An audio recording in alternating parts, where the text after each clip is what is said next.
Olá, seja muito bem-vindo ao Universo da Biologia Molecular. Eu sou Eduardo Castanho, nós estamos na terceira aula dessa série sobre PCR digital. Então, se você está chegando aqui e caiu de paraquedas nesse terceiro vídeo, você tem que voltar lá no primeiro, assistir o primeiro, onde eu explico como funciona a PCR digital, o que é PCR digital. Depois você vai para o segundo vídeo, onde a gente colocou a mão na massa, fez uma reação de PCR digital para valer e hoje nós vamos fazer uma aula prática de análise dos dados dessa corrida que a gente fez aqui no laboratório, beleza? Então, ó, não se esquece, eu vou dar a vinheta aqui, enquanto roda a vinheta, se inscreve no canal, deixa seu comentário, deixa sua mensagem para mim, que eu quero saber o que vocês estão achando sobre essa série.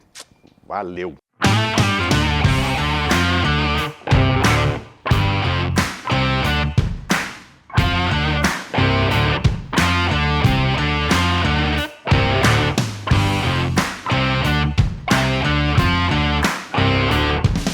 Pessoal, antes da gente seguir lá para o computador para fazer as análises, a gente precisa ficar com um negócio na cabeça, que é aquela analogia com os cookies que a gente fez lá na primeira aula. Por que isso? Porque agora a gente vai começar a mexer no computador, vai começar a fazer as análises, começar a olhar número, fazer algumas contas, né? Coisa simples, vocês vão ver que é muito simples. Mas quando a gente está olhando para número, focado em número, a gente esquece do contexto. Então eu estou fazendo essa primeira parte aqui da aula para a gente não esquecer da analogia que a gente fez lá na primeira, dos cookies, dos M&M's amarelos e a quantidade de M&M amarelo que tinha lá no pote, certo? A gente não pode esquecer isso. Lembra que a gente tinha lá a situação, uma quantidade gigantesca de M&M em um pote e eu queria saber quantos M&M's amarelos eu tinha dentro daquele pote. Olhando para o pote não dava para saber, não dava para quantificar. Então o que eu resolvi fazer? Separar, particionar todos aqueles M&M's em cookies. Preparei cookies para separar um M&M do outro, separar os M&M's uns dos outros. E aí eu assei os cookies, olhei para a bandeja e fui contando os cookies que tinham M&M amarelo, beleza? Daí a gente viu que nós tínhamos cookies positivos, cookies negativos. Cookies positivos eram os cookies com M&M amarelo e cookie negativo, aqueles que não tinham M&M amarelo. E eu falei para vocês que existe uma relação direta entre a quantidade de cookies positivos, partições positivas, e a quantidade de M&M amarelo originalmente lá no pote. Existe uma relação direta, que inicialmente bastaria eu contar, né, quantos cookies com M&M amarelo eu tinha naquela relação ali na minha bandeja, que aquela contagem ela representaria quanto eu tinha de M&M amarelo no pote. Só que, obviamente, existia a possibilidade de um cookie ter recebido mais do que um M&M amarelo. E aí eu falei para vocês que existia a distribuição de Poisson, que é uma distribuição que nos dá a probabilidade de um cookie ter recebido um ou mais M&M amarelo. Então a gente consegue fazer uma correção de quantidade de M&M amarelo por cookie positivo ou por cookie de um modo geral, a fim de tal maneira que a gente consiga fazer a quantificação exata lá dos M&M's amarelos no pote. Lembra disso, né? E aí eu mencionei também, falando ainda da relação direta, que existe uma relação direta entre a quantidade de M&M amarelo lá no pote e a quantidade de cookie com M&M amarelo e a probabilidade de um cookie receber mais do que um M&M amarelo, certo? Existe essa relação. Então, quanto mais M&M amarelo eu tenho no pote, maior vai ser a quantidade de cookies com M&M amarelo e, portanto, maior vai ser a probabilidade de eu ter um cookie com mais do que um M&M amarelo. E o contrário é verdadeiro, o inverso também é verdadeiro. Quanto menor a quantidade de M&M amarelo lá no pote, menor vai ser a quantidade de cookie com M&M amarelo, menor quantidade de cookie positivo, consequentemente, menor a probabilidade de eu ter mais do que um M&M amarelo por cookie. Beleza? Não se esqueçam disso, porque a gente vai estar falando de cookie e M&M ao longo dessa aula aqui, tá bom? Eu vou lembrando vocês, mas não se percam aí no software só porque a gente está olhando para um software. A gente está fazendo exatamente isso, só que em vez de ser cookie e M&M, nós estamos falando de DNA, cópias do alvo em uma determinada amostra. Maravilha, vamos começar nossas análises aqui. Ó, nós temos aqui 3 corridas, acho que pelo menos 2 delas a gente vai olhar, tá? Claro, vamos olhar a corrida que a gente fez, que a gente preparou lá no laboratório, que é essa daqui. Tem uma outra corrida aqui bem interessante, eu quero mostrar algumas coisas, talvez a gente olhe outra, vamos ver se a gente vai precisar. Então vamos começar aqui com a nossa plaquinha que a gente fez lá no laboratório. Eu mudei algumas coisas aqui. Vamos dar uma olhadinha no que foi mudado, vamos repassar o que foi feito aqui também para ficar bem claro. Bom, aqui nós temos a placa, é aquela plaquinha de 26 mil partições, né? 26 mil partições, 24 pocinhos, 26 mil partições. Teve lá um momento no outro vídeo que eu falei 26 mil pocinhos, não tem nada a ver. São 26 mil partições e 24 pocinhos, tá? Então essa foi a nossa placa, nenhuma descrição, nenhuma marcação aqui. Poderia ter colocado o meu nome, ou o nome do dono, usuário do equipamento, e aqui o código de barras da placa que foi corrida. Aí os parâmetros, lembra? Esse priming aqui está relacionado justamente ao tipo de placa, de 26 mil partições, 24 pocinhos, que foi o que a gente utilizou. O priming tem a ver com o rolinho, aquele rolinho que fecha o selo óptico da placa por baixo, certo? Aí a ciclagem, que a gente fez essa daqui, e o imageamento. Nós utilizamos, na verdade, aquela probe, aquela sonda que nós utilizamos, era uma sonda chamada HEX, que é amarela, de cor amarela, certo? Então aqui foi selecionado o canal amarelo, que vai fazer a leitura de fluorescência amarela, né? Vai excitar a fluorescência, detectar a fluorescência amarela, então foi ele que foi utilizado. A reação, a gente montou essa reação, que é o nosso alvo X, ó, o Rex aqui amarelo, nosso alvo X, que foi detectado por essa sonda, que tem esse fluoróforo amarelo, e a gente chamou esse mix aqui de demonstração, não tem mais nada aqui. Então deixa eu fechar esse. E aqui as nossas amostras, também só tinha uma amostra, a gente repetiu a amostra controle, a gente repetiu essa amostra várias vezes, né? Então é uma amostra, chamei ela de amostra, não tem controle, não tem negativo, vocês vão ver nas outras corridas que tem. E aí a gente separou, né? Colocou essa mesma amostra 24 vezes aí na nossa plaquinha. Feito isso, agora a gente pode começar a fazer as análises. Vamos clicar aqui no botão analisar. Aqui no botão analisar a primeira coisa que nós vamos ver é o desenho da nossa placa, né, repetida, a amostra repetida aí 24 vezes.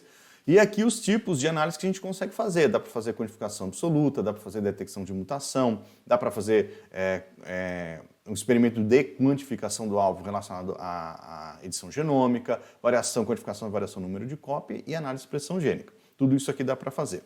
Certo? A gente vai começar aqui, que esse primeiro teste nosso aqui é só um teste, não é nada, né? Então acho que a gente pode começar com quantificação absoluta, que é algo o mais simples que a gente consegue fazer.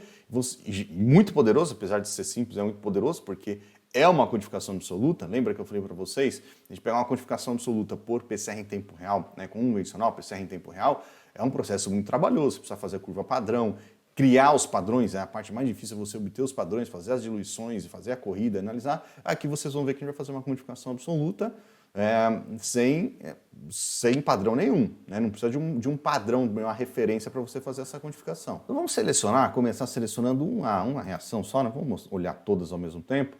E aqui, de cara, a gente pode selecionar se a gente vai analisar por alvo ou por canal. Não faz sentido por canal, porque a gente só tem um canal aqui, que é o canal amarelo. Então vai ser por alvo. E a gente vai selecionar qual vai ser o alvo. O único que nós temos, que é o alvo X. Vou mostrar os resultados, olhando só para essa corrida aqui primeiro, né? Ali a amostra 1, o nosso mix de reação, que só tem ali o alvo X.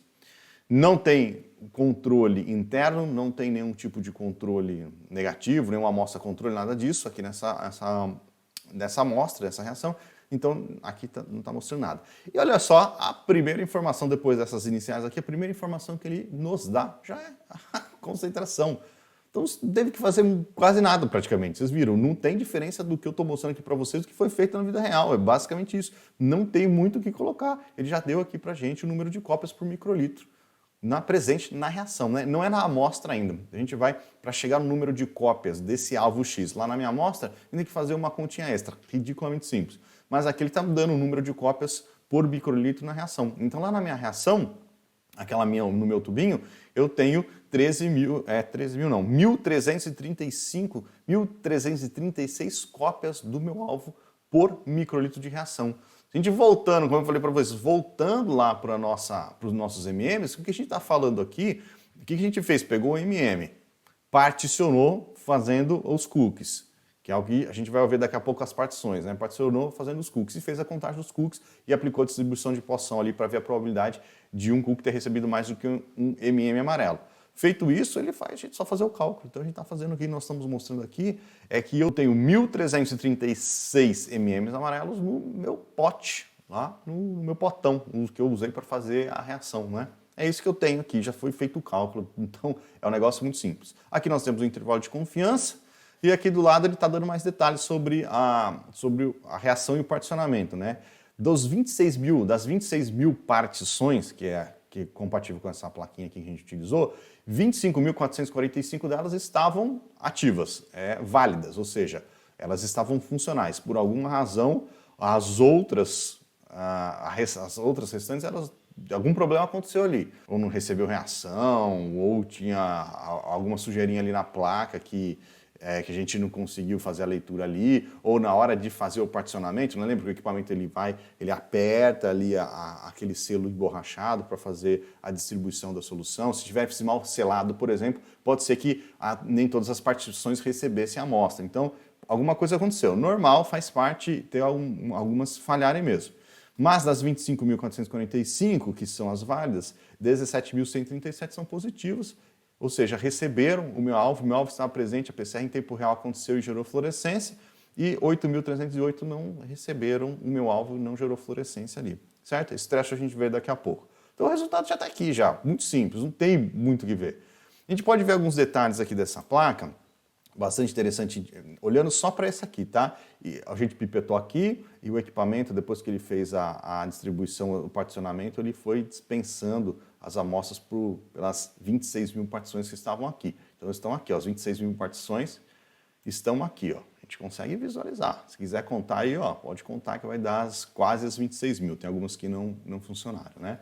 O que você está vendo em verdinho aqui são as partições positivas que geraram fluorescência. E as que estão sem cor, as pretinhas, são aquelas que não geraram fluorescência, não tinham alvo. Então o que a gente está olhando aqui é para cookie. Ó, esse aqui, ó, nós temos um cookie com MM amarelo. Aqui nós temos um cookie sem MM amarelo. Aqui nós temos um cookie sem MM amarelo. Aqui nós temos um cookie com MM amarelo. É isso que a gente está fazendo aqui, mesma coisa.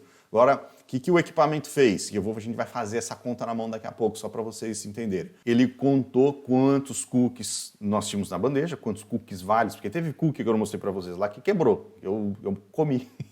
Teve uns que quebraram, tem uns que queimaram demais, eu tirei. Então eles caíram fora, eles não eram válidos, eles não entraram na nossa aula. E aqui o equipamento fez isso, ele fez a contagem dos pocinhos das partições válidas e depois a contagem dos pocinhos positivos, dos cookies com MM amarelo e cookie com MM sem MM amarelo. É isso que ele fez aqui, certo? Então aqui estão as nossas partições. Aqui a gente pode ver também a referência, só para vocês saberem, a gente pode utilizar um canal de referência aqui, é um outro fluorófilo utilizado nessa reação, é um fluorófilo utilizado nessa reação aqui, que tem uma fluorescência passiva, ali no aumento de fluorescência ao longo da reação, mas é importante para saber, justamente para saber quais são as partições que são positivas de fato, quais são as partições que são válidas, as que não são válidas, e ele utiliza essas informações aqui, desses pocinhos, é um controle, né? É um processo de controle, para a gente poder fazer a codificação da maneira adequada. Ó, aqui são partições que falharam, por exemplo. A gente consegue ver algumas partições que falharam. Algumas partições aqui dessa linha de baixo, ó, de todas elas meio que falharam. São aquelas que a gente viu que falharam lá, né? Aqui da lista das 26 mil, são as 1.000 e poucas que não... 1.000 e poucas não, né? 500 e poucas que falharam. Certo? Vamos voltar aqui no Signal Map. Então é isso, aqui não tem muito o que ver, ele está mostrando aqui os dois canais, o canal de referência e o canal da nossa amostra mesmo, da fluorescência REX, que a gente utilizou para quantificar. E aqui ele mostra o heatmap. O heatmap é legal a gente ver já com todas as corridas selecionadas. Antes, né, vamos ver aqui com todas elas selecionadas. Vamos analisar de novo. Então aqui a mesma amostra, o mesmo alvo tem que ser muito parecido, né?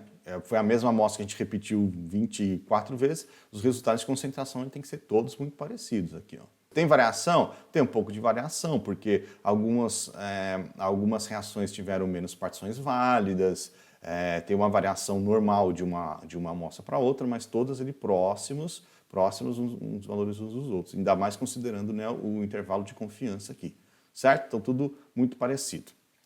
E aí fica interessante a gente, voltando aqui para o heatmap, é interessante ver o heatmap, esse heatmap especialmente não tem nada interessante, porque tá todo mundo igual, né? Tá todo mundo aí com 1.300 cópias por microlitro. Então não tem muita diferença aqui, não tem um mapa de calor. Mas se a gente tivesse várias amostras diferentes, gerando resultados diferentes, nós teríamos aqui para o mais escuro, azul mais escuro, para o azul mais claro, né? De acordo com a quantidade de cópias. Ou você pode ver isso também em formato de partição. Em vez de ser por cópia, você vê por partição. Partições válidas.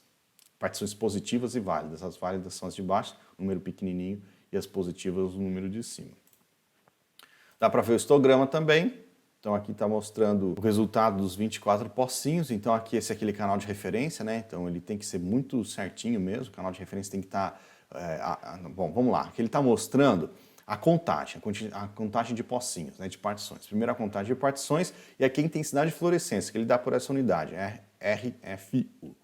Para aquele canal de referência, aquele controle, aquela referência, aquela fluorescência controle, tem que ser tudo muito bonitinho mesmo, né? Todos os pocinhos que receberam essa referência, e praticamente todos eles receberam, tirando aqueles que falharam, tem que ser ali uma intensidade de fluorescência de contagem, tudo muito igual, né? Então todos os pocinhos positivos, todas as partições positivas, mais ou menos com a mesma intensidade de fluorescência aqui, certo? Já quando nós estamos falando do nosso alvo X, aí o negócio muda um pouco, porque nós temos aqui, né, a contagem, fluorescência. Os pocinhos negativos, né, que tiveram pouca fluorescência, que geraram pouca fluorescência, a fluorescência aqui, um ruído de fluorescência, né, que ele é detectado também. Esse ruído ele é detectado, mas ele é contado como um pocinho negativo, que são os pocinhos negativos, que não receberam a amostra, portanto não geraram aquela fluorescência intensa de amplificação.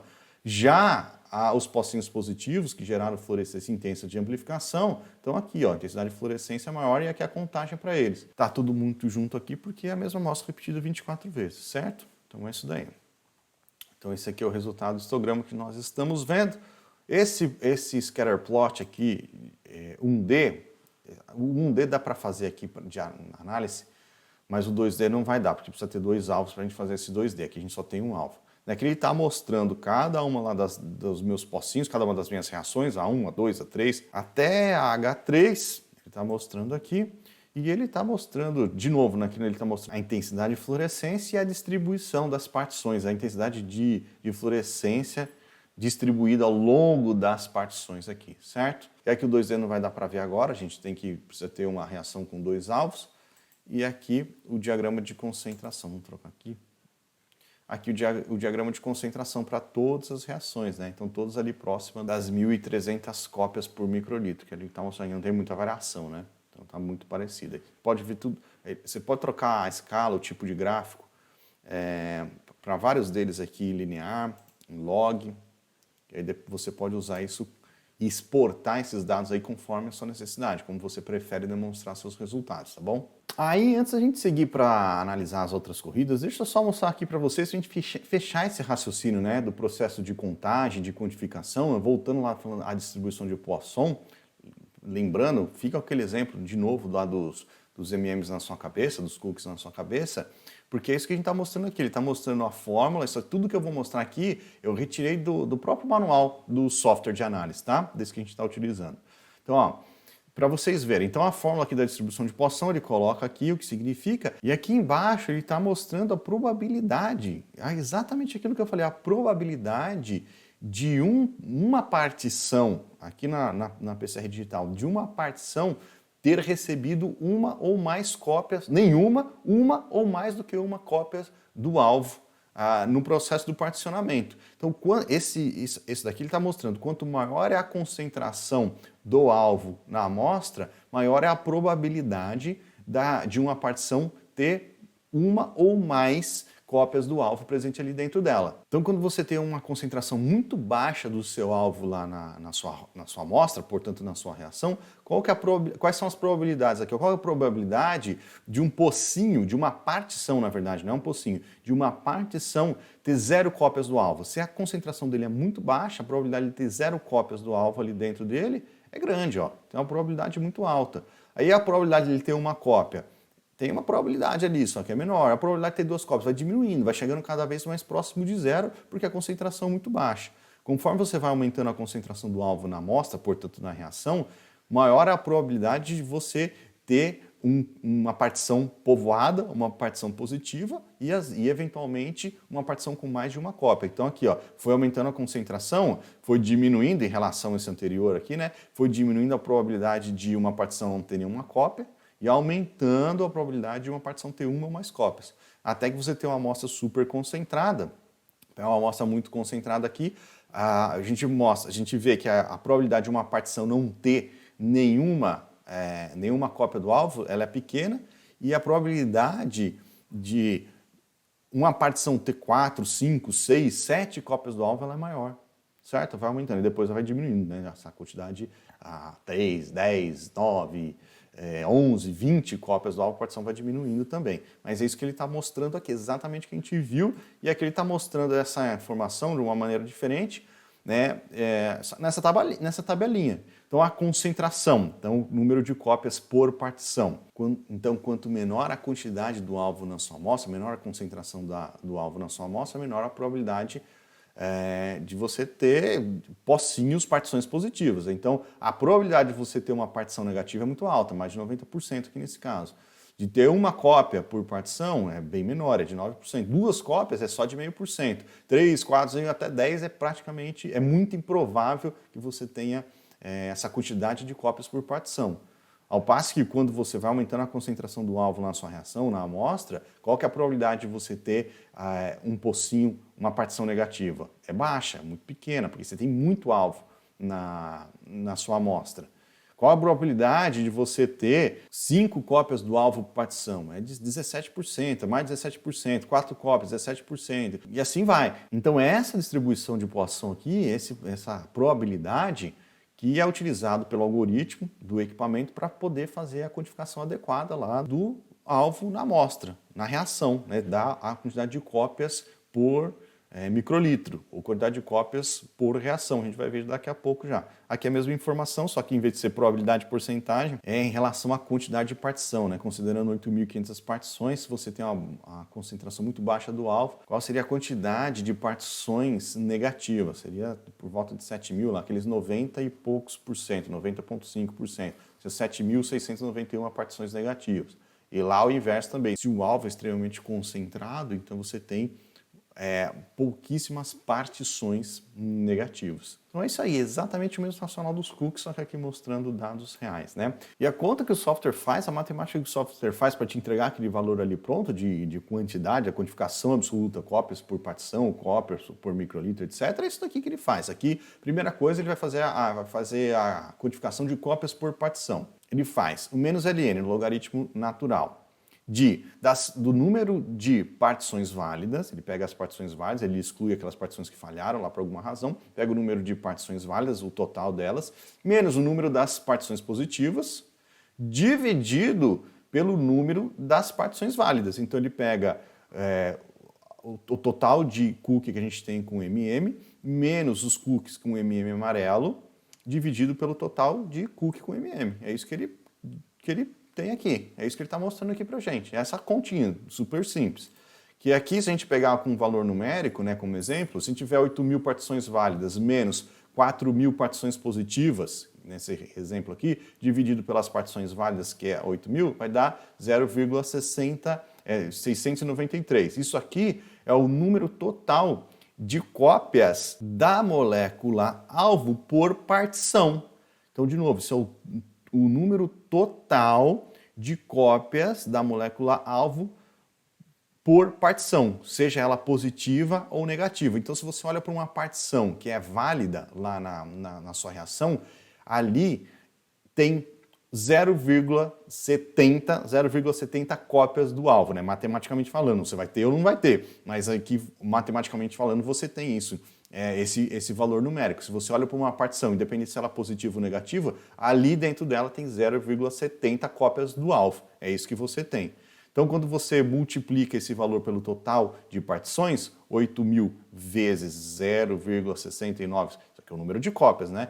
Vezes o número total de partições, vai dar a quantidade de cópias que você tem no total ali nas suas partições, ao longo de todas as suas partições. Então você tem 5.000, nesse caso aqui você teria 5.544 cópias no seu alvo na reação como um todo, considerando todas as partições. Então beleza, já tem o cálculo aqui, já fez o cálculo, a codificação absoluta praticamente está pronto, isso aqui já está pronto, você pode dar um passo a mais para fazer por microlitro, para saber quanto você tem por amostra, etc. Mas o número de cópias você já tem calculado.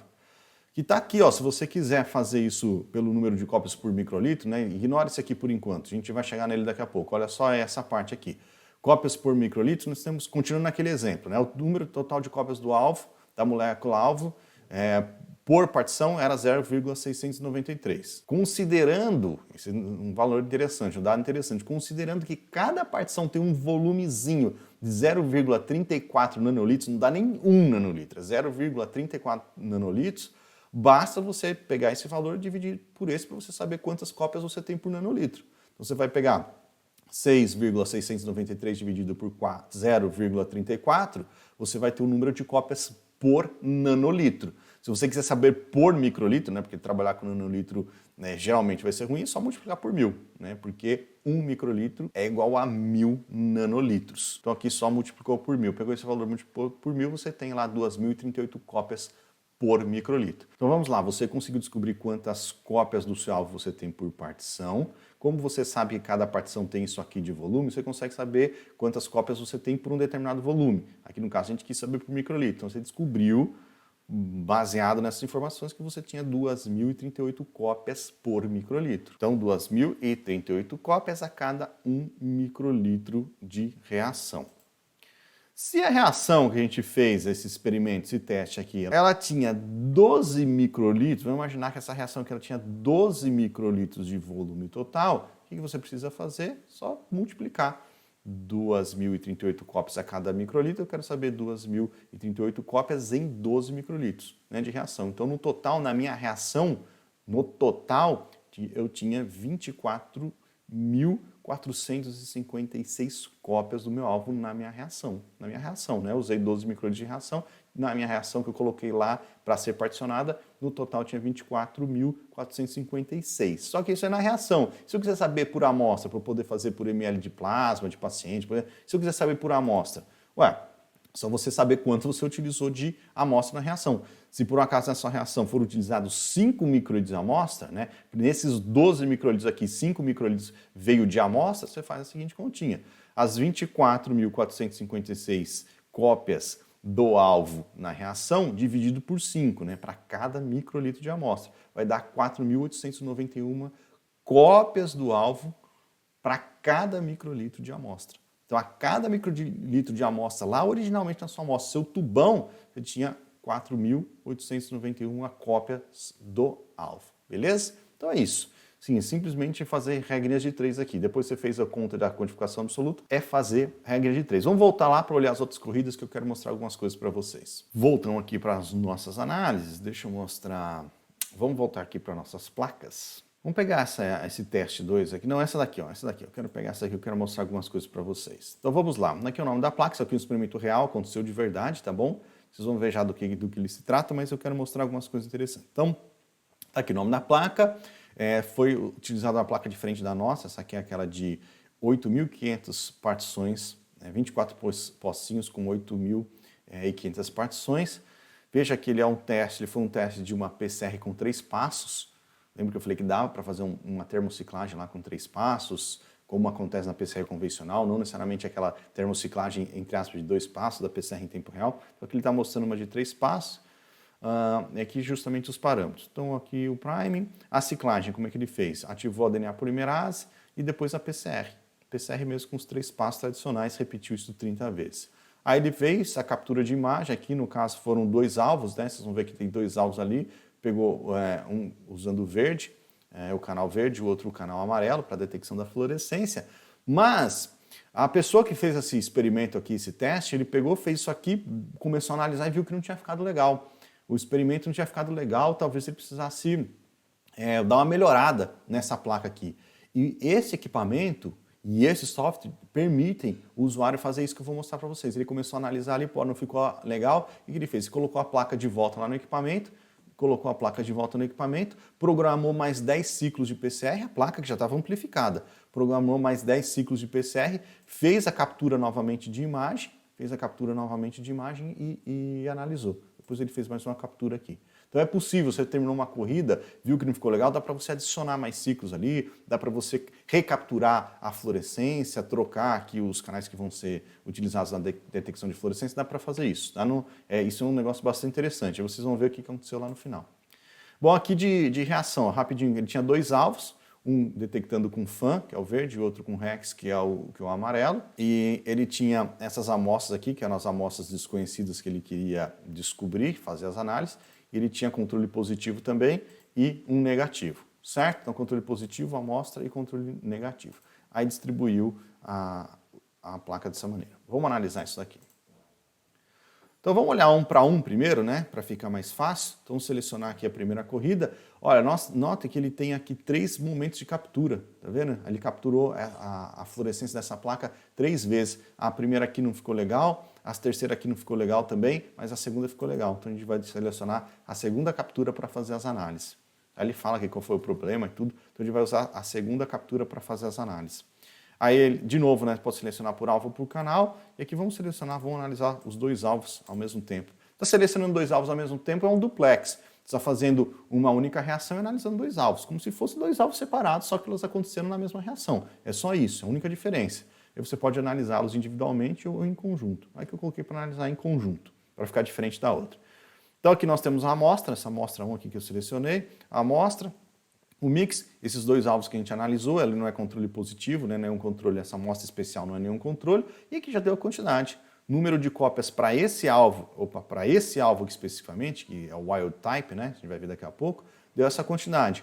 Para esse outro alvo, deu essa outra quantidade aqui. Aí deu aqui o intervalo de confiança e a mesma informação que a gente viu lá atrás, certo? A mesma informação que a gente viu lá atrás. Aqui no mapa de sinal, a gente conseguiria ver o verde e o amarelo separadamente. O verde e o amarelo aqui, separado. Apesar de ele mostrar verde, é o amarelo, tá bom?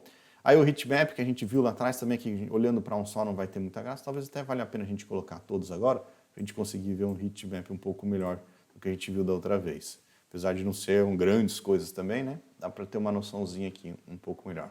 Aí o histograma, tudo isso que a gente já viu, não vou passar de novo, né? Não faz sentido. E a única coisa que a gente não viu foi esse scatter plot aqui, 2D. A gente selecionar os 2 alvos aqui. Bota para analisar. Aqui ele está perguntando qual alvo você quer colocar no eixo X, qual alvo você quer colocar no eixo Y. E aqui ele mostra os resultados. E aí ele combina a intensidade de fluorescência dos 2 alvos, né? Ele está mostrando aqui todas as partições que tiveram intensidade de fluorescência gerada para um dos alvos, intensidade de fluorescência gerada para o outro alvo, né? Ele mostra a combinação dessas informações aqui. E aqui, aquele diagrama de concentração que a gente viu anteriormente também, só que aqui ele mostrando os 2 alvos, o wild type, o verde, e aqui embaixo o amarelo.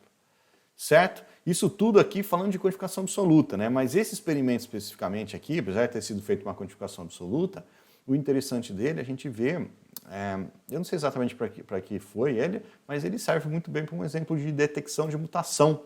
Ele é bem interessante porque aqui a gente pode escolher qual o objetivo é você fazer uma análise, detectar a mutação, então vai comparar o alelo mutado e o alelo selvagem. Aqui ele está perguntando qual que é o mutado e o selvagem. Então primeiro vamos selecionar o selvagem, aqui o mutado é o outro, e vamos ver o resultado.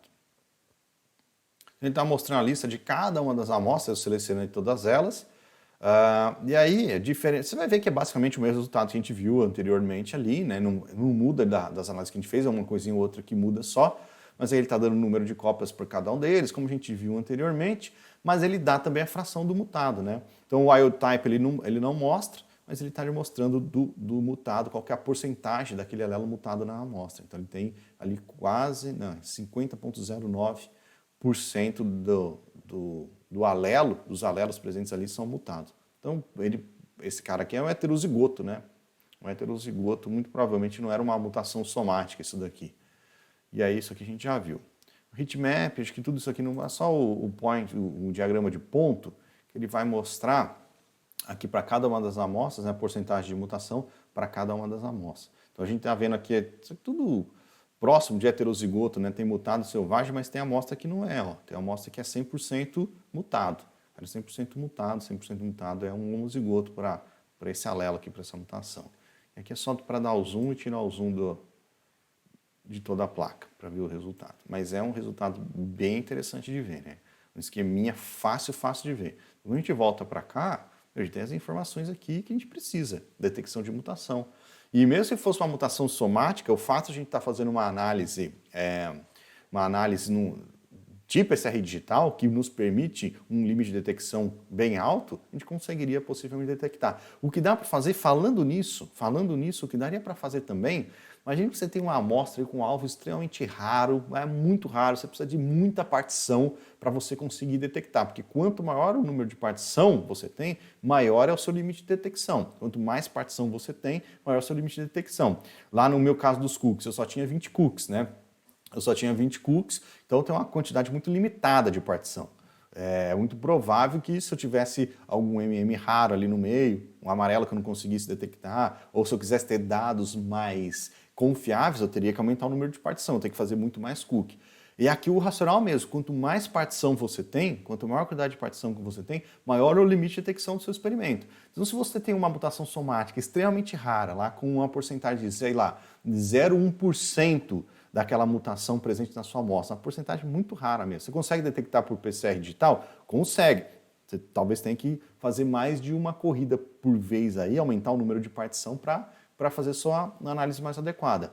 Mas dá para aumentar o número de partição? Eu não mostrei para vocês que a plaquinha aqui ou ela tem 8.500 partições ou ela tem 26.000 partições. Como é que você aumenta? O que você pode fazer é a mesma amostra correr em 2, 3, 4, em 4 pocinhos diferentes de uma mesma placa e combinar essas 4 corridas numa única análise. Por exemplo, fazer assim, ó, imagine que você tem uma amostra muito rara, deixa eu desselecionar aqui, eu já volto. Pronto. Imagine que você tem uma amostra, então, um alvo muito raro, uma mutação muito rara, e essa quantidade de partição aqui de um pocinho não é suficiente para você analisar. Você precisa desse pocinho combinado com esse pocinho, com esse daqui, combinado com esse pocinho ou com esse pocinho, vamos supor que você precisasse dar a partição de todos eles juntos para você ter um grande número de partições e aumentar o seu limite de detecção.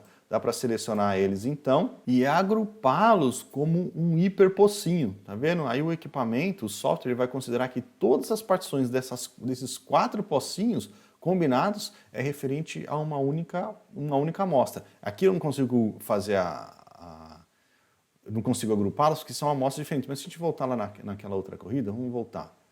Vamos voltar aqui nas placas, naquela corrida que são todas iguais, aqui em análise, se eu quisesse juntar se eu quiser juntar todas essas aqui e agrupar como um hiperposto, eu consigo. E aí na hora de analisar, ele vai combinar todos as milhares de partições combinadas, ele vai combinar todas as milhares de partições aqui, as 26.000 desses, com 26.000 desses, com 26.000 desses, assim por diante. E aqui no total, a concentração, o valor de concentração não pode mudar, né? Tem que ser o mesmo, tem que ser lá o próximo do 1.300, eu falo 3.000, né? O próximo 1.300, mas a quantidade de partição válida, positiva e negativa é muito maior, porque eu combinei todas as partições. Fiz uma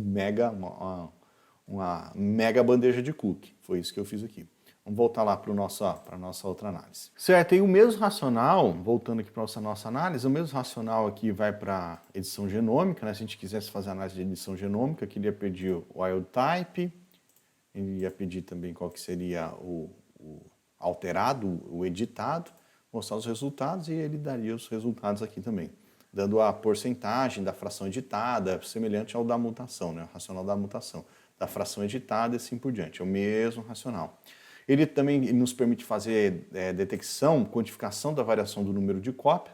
Nesse caso aqui, ó, eu não vou entrar em detalhes para essa aula não ficar muito longa, mas tem uma aula aqui, né, no YouTube sobre quantificação da variação do número de cópias por PCR em tempo real. O racional que a gente aplica na PCR em tempo real e na PCR digital aqui na análise é o mesmo, exatamente o mesmo. Só que em vez de a gente detectar, fazer a codificação por CQ, que é o que a gente faz na PCR em tempo real, a gente vai fazer pelo número de cópias mesmo, né, das partições positivas, mas o racional é o mesmo. Então você tem que selecionar uma amostra de referência, você comparar uma amostra com a outra, né? Vou selecionar uma amostra aqui, que ela já estava marcada como controle, e essa amostra de referência, quantas cópias tem do alvo por genoma. Então tem 2 cópias, vamos supor, poderia ter 3, 4, poderia colocar aí quantas tem no seu caso, né? Mas aqui no meu caso, a amostra controle, o meu controle tem 2 cópias. E aí os alvos de interesse, vamos pegar aqui esse aqui como alvo de interesse, o HDR é o meu alvo de interesse. Aqui não dá para mudar, ele está definindo quais são os pocinhos que tem a sua amostra de referência, e aqui ele fala qual que vai ser o seu alvo de referência. Que lá na aula de PCR em tempo real eu falei bastante da RNase-P, que é um alvo que sabidamente tem 2 cópias no genoma de humanos, etc. Então você pode selecionar aqui quem que vai ser sua referência. Então, que no caso foi esse selvagem aqui, certo? Aí você selecionaria aqui suas amostras todas, né, todas as suas corridas, e faz a análise do resultado. Aí, com base na sua amostra de referência, com base num controle positivo, que aqui nosso controle positivo é um alvo de referência, é um controle positivo. Com base nessas informações e fazendo a quantificação de partições, do mesmo jeito que a gente viu, ele consegue calcular o número de cópias por genoma. Então, vamos pegar essa amostra de baixo aqui, ó. Essa amostra de baixo, por exemplo, que não é referência, ele calculou para o alvo, né, para o nosso gene alvo aqui, para o CNV alvo, que é esse aqui. Esse aqui é só meu controle, né? Minha referência é o meu controle. O meu CNV está aqui, ó. Ele fala quantas cópias por genoma tem. Com base no que a gente usou como referência, ele já dá o número de cópias aqui prontinho, ó. Tem 2 cópias, aqui 2 cópias, aqui 4 cópias, aqui 3 cópias, aqui 2 cópias, aqui provavelmente 3 cópias, mas ficou ruim, né? E assim por diante. Então ele dá o número de cópias também, dá esse resultado. E por último, a análise de expressão gênica. O racional para a análise de expressão gênica é o mesmo, assim como no CNV é o mesmo para PCR em tempo real, aqui também é o mesmo racional para a análise de expressão gênica. Você precisa de um gene de referência, você precisa ter todo o controle do seu experimento, porque aqui está tudo que é quantificação, você tem que ter bastante controle de todo o seu experimento, todas as etapas, tudo que você faz, precisa de gene de referência, você vai fazer uma análise relativa, você vai pegar vai ter uma análise relativa, você vai comparar quantas vezes o gene X ou o gene Y ele foi diferencialmente expresso entre o tratado e o controle, entre a condição 1 e a condição 2. É a mesma coisa, não muda nada. Se você quiser saber sobre a expressão gênica com PCR em tempo real, aqui tem um workshop só sobre isso aqui no canal. Eu vou deixar aqui em cima também. Mas é o mesmo racional. Só que a diferença aqui é que você está fazendo uma quantificação relativa a partir de valores absolutos, porque você tem valor absoluto, né? Aqui você tem valor absoluto do número de cópias do seu alvo, do RNA mensageiro que você está quantificando lá por reação, por amostra, etc. Então você tem esse valor absoluto. Mas o que você quer saber, mesmo com valor absoluto, é se aquele alvo ele é mais ou menos expresso na condição X e na condição Y, no tratado e no controle, no doente, no saudável, no enfermo e assim por diante. Você consegue fazer essa comparação, só que a partir de valores absolutos. O resto, o racional, é exatamente o mesmo. Então eu não vou entrar em detalhes aqui, senão a gente vai até amanhã. Só de expressão gênica aqui a gente vai até amanhã. Então o que você tem que selecionar? Uma amostra de referência, que é aquela que vai ser referência para você comparar, tratado ou controle, pode ser, se você tivesse um tratado e um controle, poderia ser a amostra controle, né, aqui como referência. Então selecionaria, sei lá, vou selecionar qualquer uma aqui. A amostra controle como referência. Qual que é o seu alvo de interesse aqui, aquilo que você quer quantificar mesmo? Eu quero quantificar o HDR, isso que eu quero saber o nível de expressão dele na tratada e na controle. Aqui ele está selecionando já os pocinhos que tem a sua amostra de referência. E quais são os seus alvos de referência, né? Que seriam os genes endógenos, controle endógeno, gene de referência. Quais são eles? Aí ele tem aqui o gene de referência, que a gente pode chamar que é o wild type. E aí faz a análise de expressão gênica aí. E ele vai mostrar seu resultado aqui bonitinho, já prontinho, a partir de valores absolutos, como a gente tem visto até agora, ele vai dar o fold change, que é a quantificação relativa, um em relação ao outro, né? Então, aqui, no caso, eles tinham muitos semelhantes. Tinha uns que estavam discrepantes, né? Vamos ver aqui um que estava discrepante. Esse aqui, ó, por exemplo, isso aqui está fácil de ver. Então, você pega o seu gene alvo, que aqui no caso é o HDR, nesta amostra aqui, nessa amostra NUC 79, o seu gene alvo na amostra NUC 79, ele é quase 10 vezes mais expresso que o seu gene alvo, o HDR, em relação à amostra controle, que é essa daqui. Certo? É isso que a gente está fazendo aqui, então. Então esse é o resultado. Então, esse alvo aqui, o HDR, nessa outra amostra, ele é quase 1,7 vezes mais expresso do que esse alvo lá em relação à amostra controle. É isso que ele está mostrando aqui, tá bom? Aqui tem umas exclamações, não é só para essa análise aqui, é para todas elas, falando que aqui, ó, para esse pocinho, teve saturação da fluorescência ali no momento da detecção, então talvez tivesse que diminuir um pouco o tempo de exposição do equipamento captando fluorescência, né? É um problema técnico, mecânico aí, fácil de resolver. Tá? Não teve nos outros, mas foi relacionado ao tempo de exposição. Mas de todo jeito é isso, então não muda o racional para análise de expressão gênica aqui, seja PCR em tempo real, PCR digital, é muito, muito parecido. A diferença é que, em vez de você trabalhar com CQ de um alvo em relação a 2 amostras, 2 condições, você tem os valores de cópias mesmo, né? O valor absoluto de cópia por microlitro. racional, tirando isso, o racional é o mesmo. Bom, para finalizar aqui, é interessante que você consegue, com esse software aqui, exportar todos esses dados que eu estou mostrando para vocês em formato de tabela. Você consegue transformar isso aqui em tabela para você fazer as contas se você quiser, levar para estatística, você consegue fazer o que você quiser com esses dados e ele gera uns reports bastante interessantes que eu vou mostrar aqui para você, que é legal quando você vai apresentar seu resultado, né? Vai na defesa ou em algum lugar, você vai apresentar seu resultado, você pode selecionar tudo que é interessante, que é relevante aqui nesse experimento e gerar um report. E esse aqui é o report aqui da corrida que a gente acabou de analisar. Tá aqui, ó, bonitinho, com as informações úteis, né, do experimento, como foi a termociclagem, o número de repetições, aqui depois que teve que repetir, né, ele fez aquelas 30, depois mais 10, repetiu mais 10 vezes, então o tempo de exposição, tarará, tá tudo aqui, ó, bonitinho as informações do experimento aqui nesse report. E claro que você consegue exportar em formato de tabela com os valores numéricos, tudo certinho também. Beleza? Pessoal, rumando aqui para o final dessa aula, eu preciso fazer um agradecimento a QIAGEN, dar moral para a QIAGEN por ela ter aberto as portas dela, do laboratório, das tecnologias dela para mim, para eu contribuir, para eu compartilhar essas informações com vocês.